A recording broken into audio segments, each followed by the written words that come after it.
Good afternoon. Welcome to the fourth of our daily media briefings leading up to the November 5th election, which is now just 5 days away. I'm Al Schmidt, Secretary of the Commonwealth. Today, I'm going to focus on one question that I hear a lot, and that is, when will we know the results? To answer that question, I want to provide you with some context about what has changed since 2020 and what has not. Pennsylvania law controlling when counties can begin opening and processing mail ballot envelopes has not changed. That work can still only begin at 7 a.m. on Election Day. There are plenty of other states, red states, blue states, even Florida, which begin that process earlier. In Pennsylvania, again, it can only begin at 7 a.m. That is, of course, at the exact same time, our county partners are also opening the doors to more than 9,000 polling locations for 13 hours of in-person voting.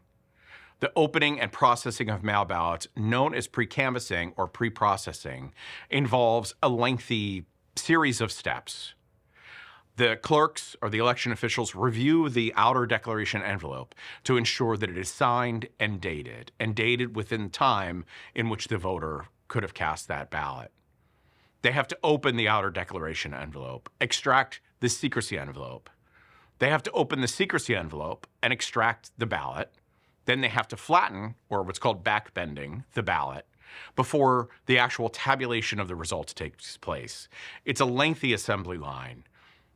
Counting votes itself does not take much time. It's really everything leading up to that that takes the most time. And again, that can't begin in Pennsylvania until 7 a.m. on election morning. All of that is time-consuming work. But it's important to note that some changes have occurred since 2020.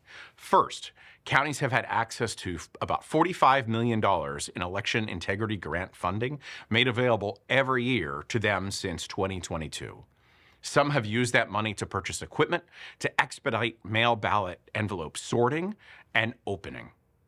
Other counties have used this money to hire more people to open and process more ballot envelopes. So equipment and more people, which will shorten the time it takes to report unofficial results once the polls close at 8 p.m. on Election Day.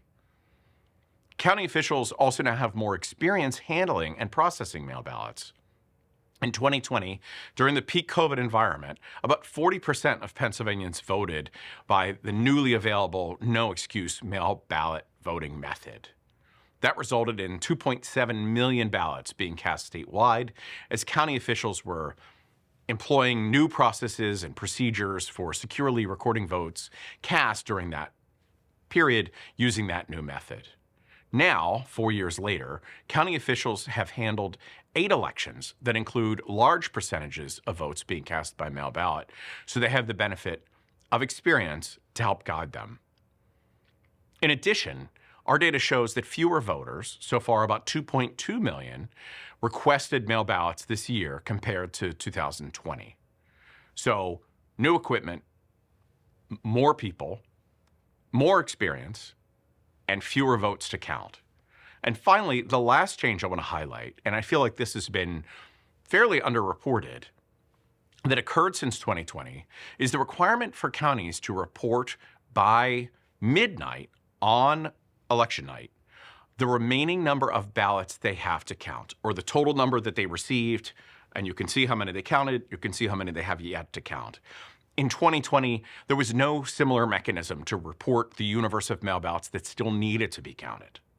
So false accusations of found ballots ran rampant on social media during that critical time between the polls closing and the unofficial results indicating who won and who lost. I tell you this really for 2 reasons. Counting millions of ballots takes time. For every single vote cast in this election, there will be a voter-verified paper ballot that each election official needs to securely handle and count. Predicting exactly when Pennsylvania will have unofficial results that show a clear winner is just not possible and never has been. Pennsylvania has never had final results on election night, regardless of when media outlets and others have announced who they've declared as the winner or loser on election night or at a later date. Ultimately, it comes down to, and has always ever come down to, how close a race is. The closer the race, the longer it takes to know who won and who lost. I want to remind you that the people doing the hard work of administering this election are your neighbors at your local polling place and professional civil servants at the county level who are truly making democracy work. They deserve our thanks, our respect, and our patience. I'd like to address one other topic about something we're getting a lot of questions about. Mis and disinformation circulating online, especially videos that are being shared without necessary context. For example, a video yesterday shared widely led to false claims that a voter assistance group in Allegheny County was impersonating election officials and intimidating voters. The fact is that there's nothing improper or illegal about volunteers, whose tags clearly indicate that they're volunteers and that they're not working for the county and are affiliated with a partisan political organization or nonprofit, engaging voters outside of a polling place or public building. Criticizing volunteers for properly engaging in permissible electioneering damages our efforts to address the serious issues that can arise from voter intimidation. Prohibited conduct is conduct that attempts to harass or intimidate voters.